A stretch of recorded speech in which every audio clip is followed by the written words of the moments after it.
Mayong hapon kanatong tanan mga kaigsunan, welcome sa God's Mission TV. So naatay interesting kayo nga topic karon og daghang mga pangutana ni ay mga gustong masayod nini.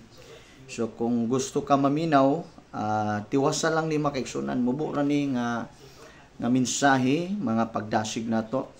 Kung dili pug ka gusto maminaw ani, i-scroll up lang or i-scroll down nimo. Usa ni ka importante kayo nga mensahe alang natong tanan. Sa mga nangutana, simple lang gusto nako i-open karon ninyo. Atong hisgutan kining gitawag Halloween festival or celebration karon nila makaigsunan sa tibuok kalibutan. Well, wa may problema mag celebration kay naman tay gitawag birthday celebration, Thanksgiving or anniversary celebration. Pero kining celebration nila sa Halloween nga sagara na hitabo disco dito sa Minteryo. Ita karon kay gibawal na kay sa una na may magdinunggabay, na may magpinatyanay dito sa Minteryo. So karon makaigsoon nato ni isgutan og ikaw pud mismo kaya po nimong tubagon naa nimo sa imong pagbati nga maayo ba ni or iya ba ni Ginoo.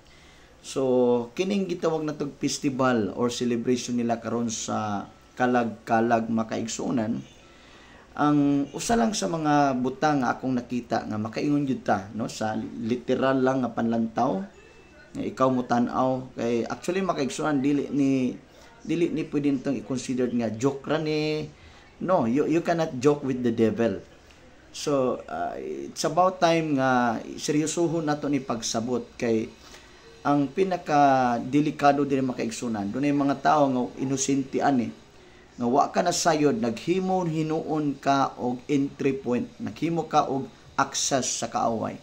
Nganuman ang nahitabo karon makaigsunan daghan kaayo nga practices ani na worldwide, mga bata, mga young people, mga young adult or mga tigulang nga pagkalag-kalag or Halloween festival nila makaigsunan. O yun baka nga okay lang ba sa imo nga imong mga anak magpostura po sila naong sa demonyo nga kanabitong ang ilag yung ipasundayag nga tang-awon sila like demons, like evil image makaigsunan. Try to imagine kung alang nimo okay ba na. Sa una inosente pa ta, wala tay kasayuran ana mahitungod sa pulong sa Ginoo. Nga din ang pulong naghatag daan natong instruction, naghatag warning nato nga dili ta mo conform to the pattern of this world. Kay sa kalibutan makaigsunan kung ang tao walay Dios, naa sa ilang tinguha, naa sa ilang lifestyle ang pagpailas kaaway, pagpailas sa yawa. Mao bitaw ng tao dali ra kay mamalikas kay para nila expression na daw kay na. So kung magpostura sila naong sa demons, para nila okay ra na sila. Nga warag nagpakademonyo lang. Pero makaigsunan, hinumduming ang yawa, dili siya magtiaw-tiaw sa tao. Kaya ang trabaho sa yawa, mupatay og tao, gubaon niyang tao, kay kabalo ang yawa nga ang tao gihigugma sa Dios. Ang yawa makaigsunan, or even all the demons, ang mga demonyos ni Lucifer makaigsunan. Well, di man nila kaya ang Dios. Di man sila kapanimalos sa Dios. Asa man manimalos ang yawa. Manimalos ang yawa makaigsunan sa kinabuhi sa tao. Muna ang Bible nagsulti ng kawatan miani pagpatay, paglaglag o pagpangawat. Kinsa may laglagon sa yawa? Ang tao. Kinsa may kawatan sa yawa? Ang tao. Kawatan kag kalinaw, kawatan kag kalipay, kawatan kag bahandi, gubaon ni imong kinabuhi sa droga, bisyo, kahilayan. So buhaton sa yawa ang tanan niyang paagi. Itrap niya ang tao. Naong ano ato ning gisgutan makaigsunan? Sumala sa gingon nga di ka pwedeng magdula-dula sa kaaway. Kaya ang kaaway seryoso siya nga nangitag entry point. Nangita siya portal. Asa siya mo get in.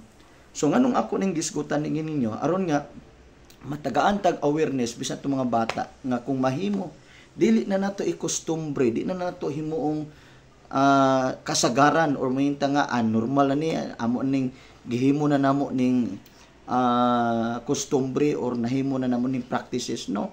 Dili maayo makaigsunan imong anak, imong butang sungay-sungay. Try to imagine imong bata imong pa make-upan nga laing kay dagway, makaigsunan. So praktikal lang nga pagsabot nga din dili maayo sa mata sa Dios. Hinumdumi nga kita gimahal ta sa Dios. Gusto sa Dios nga tagaan tagkatungod nga mahimong iyang mga anak. Sa Book of John 1 verse 11 to verse 12 nga ang tanan midawat kang Hesus gitagaag katungod nga mahimong anak sa Dios. Na baday anak sa Dios nga nagpakadagway og demons makaigsunan.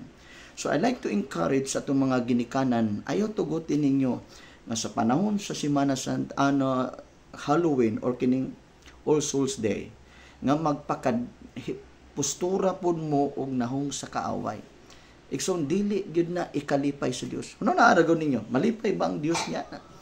Mga bata nato sa panahon sa kalagkalag, maglakaw diya sa syudad, sa mall, ng ilang mga dagway, ilang mga kilay, tagas na kaayo, napoy pangasungay-sungay, na dugo-dugo gipambutang ni. Try to imagine kung kana kabubuton ba na sa Dios. So dili ta magpahiuyon sa kalibutan, makaigsunan. So it's a word of encouragement makaigsunan nga. It's about time to be aware nga let's have to be serious in serving the Lord. And of course, by knowing God through His Word. Ang pulong sa Ginoo will guide us perfectly for us to be able to know who God is. Balaan, gamhanan, maluluyon, mahigugmaon sa Dios. Ang pag-celebrate nato para ra gyud sa Ginoo. Yan Bible nagsulti nga kita magpasalamat sa Dios. Tanan nga dunay ginhawa magdaig sa Dios. Asa ang atong pagdaig para sa Dios. Dili ni bisan kinsa, even the devil. So kung mao nay nahitabo, kung mao nay practice makaigsunan, kinsa ang maglorify? So kung tanay mo ko galingon, kung mag-practice ka ana, magpakanahon ka og demonyo, kinsay ma-glorify nimo? Is it God or the devil? Of course, the devil. So don't allow the devil to have an access or entry point nimo nga saya mo na ang tao makaigsunan. Pwedeng dali ra siya pwedeng i-manipulate sa kaaway. No, i-trap sa sayawa tungod kay siya man mismo nag-abli og access or opportunity sa yawa nga makaguba siyang kinabuhi. So makaigsunan, wa may problema madto kag minteryo. Wa may problema mo duaw ka didto. So wa man ay problema. Ang problema di ang makaigsunan kay tungod kay All Souls Day na gyud or kining Halloween nga season, festival. Usay ang nahuna nato makaigsunan is it's the season of the devil. Paminaw na to, panahon ni sa kaaway, panahon ni sa demonyo, panahon ni sa mga demons, muna dagang mga tao nagpagka-demons po. So it's a sign of ignorance makaigsunan or kining pagka-inosente nato makaigsunan. So I hope nga kani inyo ning makuhaan og mensahe. So my intention is not to offend you, but my intention is to encourage you. Now, of course, masabtan ni makong punto ang kalipay sa Dios makaigsunan nga ang Dios mo ay mahimong sentro sa atong kinabuhi. Siya ang mo reflect nato. Siya ang makita, is not the devil, but God's righteousness, His kindness, His goodness mo'y dapat makita nato. Why problema madto kag minteryo? Pero problema diyan makaigsunan nga magpa-part ka sa maong celebration.